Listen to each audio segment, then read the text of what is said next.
रामायण का हिंदू धर्म में एक विशिष्ट स्थान है। मनुष्य जाति के जीवन और उनके कर्मों का विशेष प्रकार से रामायण में विवरण दिया गया है।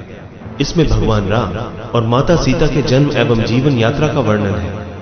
हम में से अधिकांश लोगों को रामायण की कहानी पता है, लेकिन इस महाकाव्य से जुड़े कुछ ऐसे भी रहस्य हैं जिनके बारे में लोगों को जानकारी नहीं है।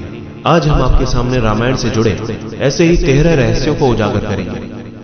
ऐसा माना जाता है कि मूल रामायण की रचना ऋषि वाल्मीकि द्वारा की गई थी, लेकिन कई अन्य संतों और वेद पंडितों जैसे तुलसीदास, संत एकनाथ इत्यादि ने भी इसके अन्य संस्करणों की भी रचना की है। हालांकि प्रत्येक संस्करण में अलग अलग तरीके से कहानी का वर्णन किया गया है, लेकिन मूल रूपरेखा एक ही है। नंबर 1, रामायण के हर 1000 श्लोक के बाद आने वाले पहले अक्षर से गायत्री मंत्र बनता है। गायत्री मंत्र में 24 अक्षर होते हैं और वाल्मीकि रामायण में 24,000 श्लोक हैं। रामायण के हर 1000 श्लोक के बाद आने वाले पहले अक्षर से गायत्री मंत्र बनता है। ये मंत्र इस पवित्र महाकाव्य का सार है। गायत्री मंत्र को सर्वप्रथम ऋग्वेद में उल्लिखित किया गया था। नंबर 2, राम और उनके भाइयों की एक बहन भी थी। श्री राम के माता पिता एवं भाइयों के बारे में तो प्राय सभी जानते हैं, लेकिन बहुत कम लोगों को यह मालूम है कि राम की एक बहन भी थी जिनका नाम शांता था। वे आयु में चारों भाइयों से काफी बड़ी थी। उनकी माता कौशल्या थी।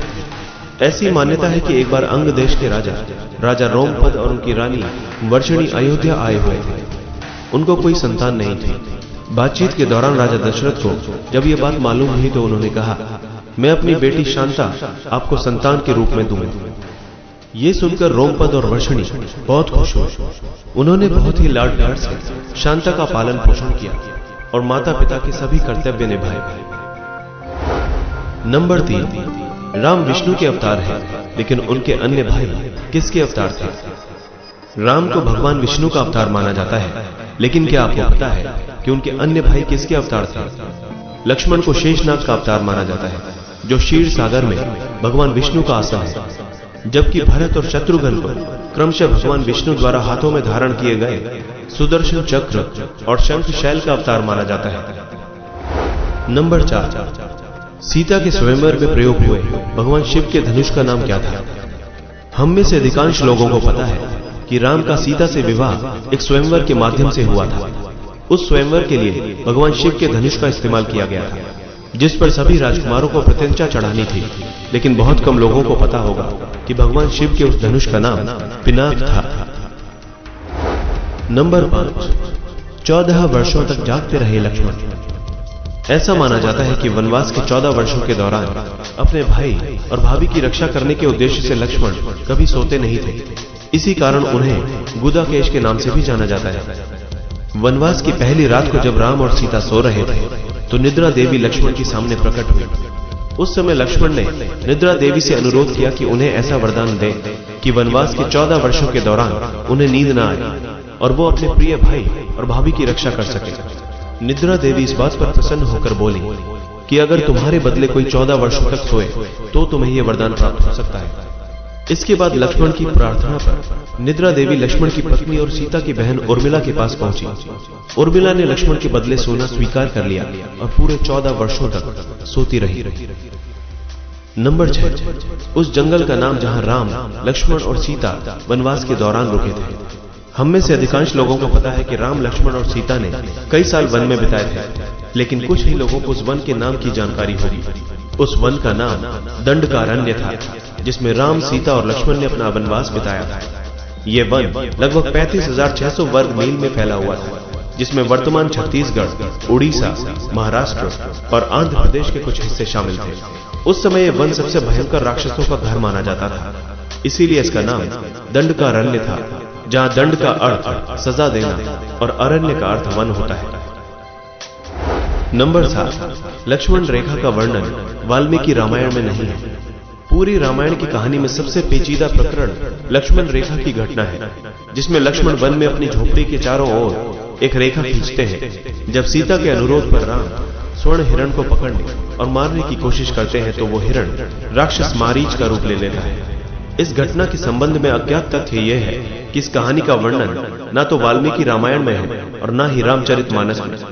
लेकिन रामचरितमानस के लंका कांड में इस बात का उल्लेख रावण की पत्नी मंदोदरी द्वारा किया गया है। नंबर 8, रावण एक उत्कृष्ट वीणा वादक था। इस बात की पुख्ता जानकारी है कि रावण एक बहुत ही बड़ा विद्वान था और उसने वेदों का भी अध्ययन किया था। लेकिन क्या आपको पता है कि रावण के ध्वज में एक प्रतीक के रूप में वीणा होने का कारण क्या था?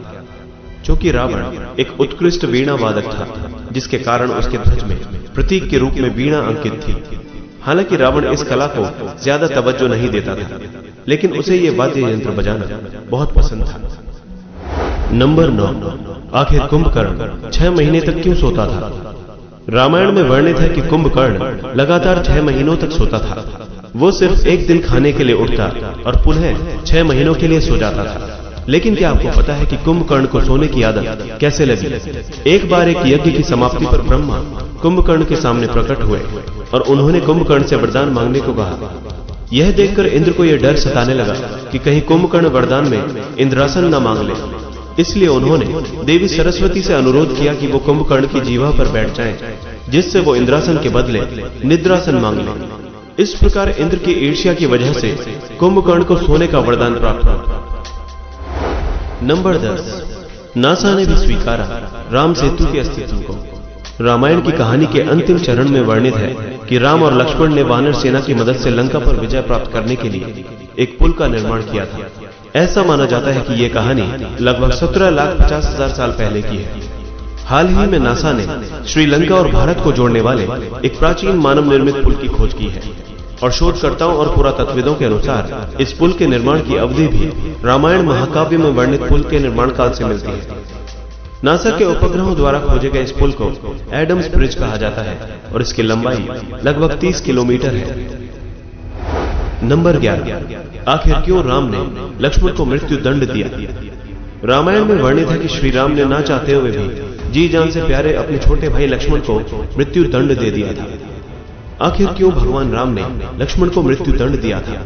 यह घटना उस वक्त की है जब श्री राम लंका विजय के बाद अयोध्या लौट आए थे और अयोध्या के राजा बन गए थे। एक दिन यमदेवता को कोई महत्वपूर्ण चर्चा करने के लिए श्री राम के पास आना था। चर्चा आरंभ करने से पूर्व उन्होंने भगवान राम से कहा कि आप मुझे वचन दें कि जब तक मेरे और आपके बीच वार्तालाप होगा, हमारे बीच कोई नहीं आएगा, और जो आएगा उसे आप मृत्यु दंड देंगे। इसके बाद राम लक्ष्मण को यह कहते हुए द्वारपाल नियुक्त कर देते हैं कि जब तक उनकी और यम की बात हो रही है, वो किसी को भी अंदर न आने दें, अन्यथा वे उसे मृत्यु दंड दे देंगे। लक्ष्मण भाई की आज्ञा मानकर द्वारपाल बनकर खड़े हो गए। लक्ष्मण को द्वारपाल बने कुछ ही समय बीतने के बाद वहां पर ऋषि दुर्वासा का आगमन होता है। जब दुर्वासा ने लक्ष्मण से अपने आगमन के बारे में राम को सूचित करने के लिए कहा, तो लक्ष्मण ने विनम्रता के साथ मना कर दिया। इस पर दुर्वासा क्रोधित हो गए तथा उन्होंने संपूर्ण अयोध्या को श्राप देने की बात कही। लक्ष्मण ने शीघ्र ही यह निश्चय कर लिया कि उनको स्वयं का बलिदान देना होगा ताकि वे नगरवासियों को ऋषि के श्राप से बचा सकें, और उन्होंने भीतर जाकर ऋषि दुर्वासा के आगमन की सूचना श्री राम को दे दी। अब श्री राम दुविधा में पड़ गए, क्योंकि उन्हें अपने वचन के अनुसार लक्ष्मण को मृत्यु दंड देना था। इस दुविधा की स्थिति में श्री राम ने अपने गुरु वशिष्ठ का स्मरण किया और कोई रास्ता दिखाने को कहा।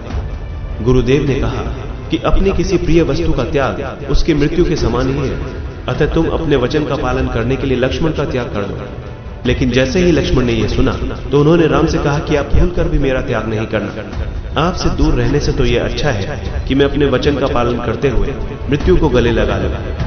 ऐसा कहकर लक्ष्मण ने जल समाधि ले ली।